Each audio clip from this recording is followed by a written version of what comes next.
এখন শুনবেন সংবাদ শিরোনাম। বিপ্লব ও সংহতি দিবস উপলক্ষে সারা দেশে বিএনপির নানা কর্মসূচি। গণতন্ত্র পুনঃপ্রতিষ্ঠায় সবাইকে ঐক্যবদ্ধ হওয়ার আহ্বান। বিএনপির প্রার্থী ঘোষণার পর কুমিল্লার 3টি আসনে তৃণমূলে অসন্তোষ। প্রতিদিনই চলছে বিক্ষোভ সহ প্রতিবাদ কর্মসূচি। বাগেরহাট ও ব্রাহ্মণবাড়িয়ায় আলাদা সড়ক দুর্ঘটনায় নিহত 4, আহত অন্তত 10 জন। নোয়াখালীতে ট্রাক চাপায় প্রাণ গেছে এক শিশুর। ডেঙ্গু সংক্রমণের সাথে যুক্ত মানবদেহের জিন শনাক্ত।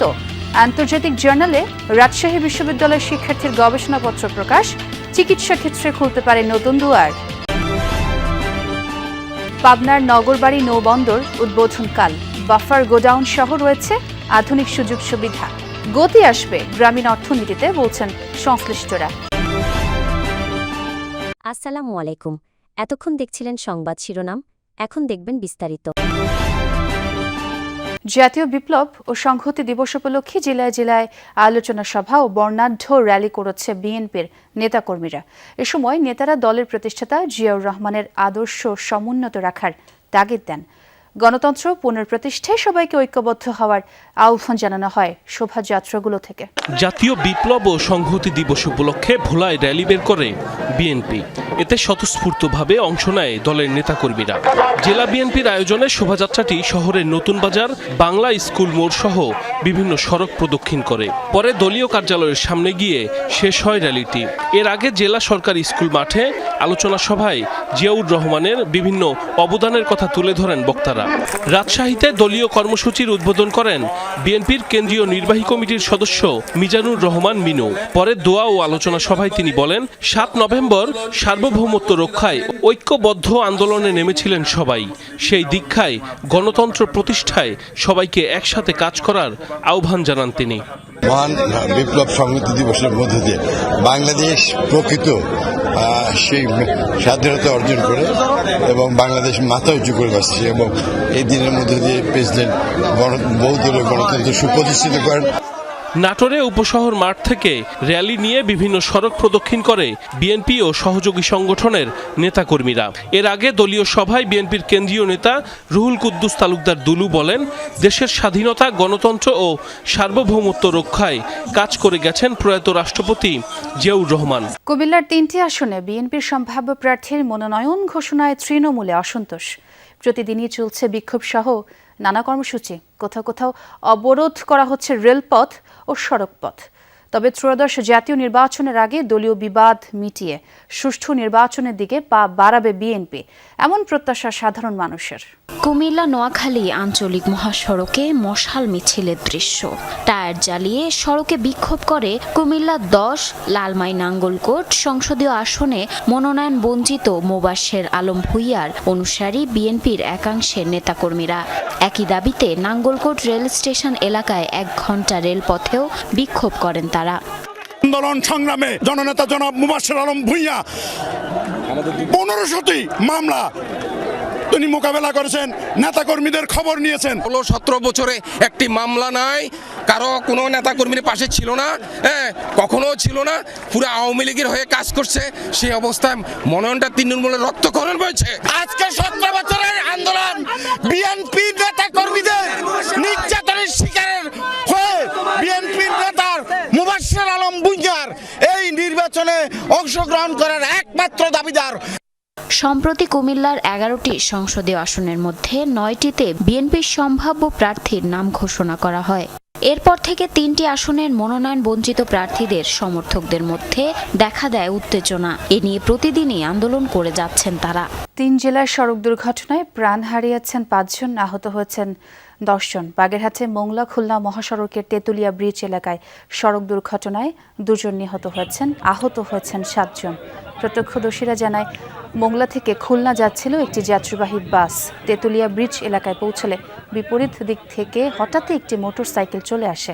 বাসের চালক হার্ড ব্রেক করলে সড়কের পাশের খাদে উল্টে পড়ে যায় বাসটি। আর ঘটনাস্থলেই প্রাণ হারান বাসের 2 যাত্রী। ব্রাহ্মণবাড়িয়ার সরাইলে ট্রাক চাপায় অটোরিকশার চালক সহ 2 জন নিহত হয়েছেন। সকালে উপজেলার বাড্ডা বাজার এলাকায় সরাইল নাসির নগরের আঞ্চলিক সড়কে এই ঘটনা ঘটে। স্থানীয়রা জানায় সদর উপজেলার মৈন্দু গ্রামের মুসলিম মিয়া সকালে অটোরিকশা যোগে সরাইল বাজারে যাচ্ছিলেন। বাড্ডা বাজার এলাকায় পৌঁছালে বিপরীত দিক থেকে আসা একটি ট্রাক চাপা দেয় অটোরিকশাটিকে।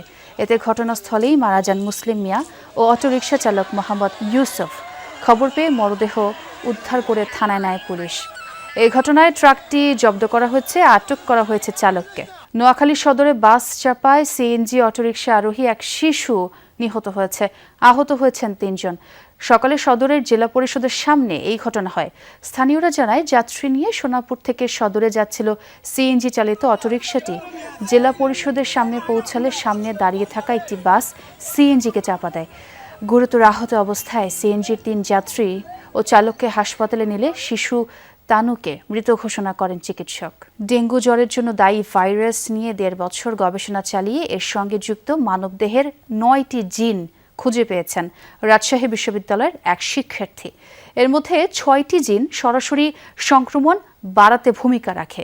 এর প্রেক্ষিতে ৩টি ওষুধ নির্ধারণ করেছেন তিনি। গবেষণাটি এরই মধ্যে আন্তর্জাতিক জার্নালে প্রকাশিত হয়েছে।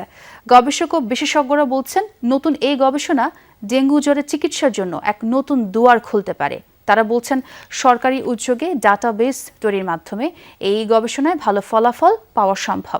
ডেঙ্গু জ্বরে আক্রান্ত হয়ে দেশে প্রায় প্রতিদিনই প্রাণ হারাচ্ছে মানুষ। ভাইরাসটি এখন পর্যন্ত চিকিৎসা বিজ্ঞানীদের জন্য এক চ্যালেঞ্জ। ডেঙ্গু জ্বরে মৃত্যুর আধিক্য দেখেই রাজশাহী বিশ্ববিদ্যালয়ের পরিসংখ্যান বিভাগের শিক্ষার্থী আব্দুল লতিফ এ নিয়ে গবেষণা শুরু করেন। ১.৫ বছরের গবেষণায় ডেঙ্গুর ৯টি নতুন জিন আবিষ্কার ও ৩টি ঔষধ নির্ধারণ করেছেন তিনি। ২০২৩ সালের ডিসেম্বর মাস থেকে তিনি কাজটি শুরু করেন। এবছর ৭ অক্টোবর আন্তর্জাতিক জার্নাল PLOS ONE-এ ফলাফলসহ গবেষণাটি প্রকাশিত হয়। গবেষণায় সিলিকো বিশ্লেষণের মাধ্যমে তারা মানবদেহের ৯টি জিন শনাক্ত করেছেন। কিছু জিনই আমরা আইডেন্টিফাই করতে পেরেছি, সিগনিফিকেন্টলি আমরা প্রুফ করেছি আমাদের এই অ্যানালাইসিসে। জটিলতা কাটিয়ে আগামীকাল চালু হতে যাচ্ছে পাবনার নগরবাড়ি নৌবন্দর। যমুনা নদীর তীরে ৩৬ একর জায়গায় ৫৬৩ কোটি টাকা ব্যয় নির্মিত হয়েছে বন্দরটি। আধুনিক সুযোগ সুবিধার সম্বলিত এই নৌবন্দর চালু হলে পাল্টে যাবে স্থানীয় অর্থনীতির চিত্র, বাড়বে রাজস্ব আদায়, বলছেন সংশ্লিষ্টরা। ২০১৮ সালে পাবনার নগরবাড়িতে একটি আধুনিক নদীবন্দর নির্মাণের কর্মযজ্ঞ শুরু হয়, কিন্তু ভূমি অধিগ্রহণে দীর্ঘসূত্রতা সহ নানা জটিলতায় ৪ বছর মেয়াদী প্রকল্পের সময় বাড়ানো হয় দুবার। যমুনা তীরবর্তী ৩৬ একর জায়গায় ৫৬৩ কোটি টাকা ব্যয়ে গড়ে উঠেছে নৌবন্দরটি। এখানে রয়েছে ৩৬০ মিটার কংক্রিটের jetty, terminal, warehouse, godown, buffer godown সহ আধুনিক সুযোগ সুবিধা আছে। দ্রুততম সময়ে পণ্য লোড আনলোডের সুব্যবস্থাও। একাধিক পয়েন্ট হয়েছে, কেরেনে মাল নামাইতেছে, আগে ম্যানুয়ালভাবে মাথায় মাল নামাইতো, অনেক সময় লাগতো। এরকম গুদাম ঘর বানাইছে, ভালো হয়েছে মালগুলি রাখার জন্য। সবসময় ডেজিং এর উপর রাখলে জাহাজগুলো যাতে পোর্টের সাথে ভিড়তে পারে, লোড আনলোডের জন্য অনেক সুবিধা হবে। এখন আরাম মতো উঠতে পারে, এখন আগের মতোই হয় না।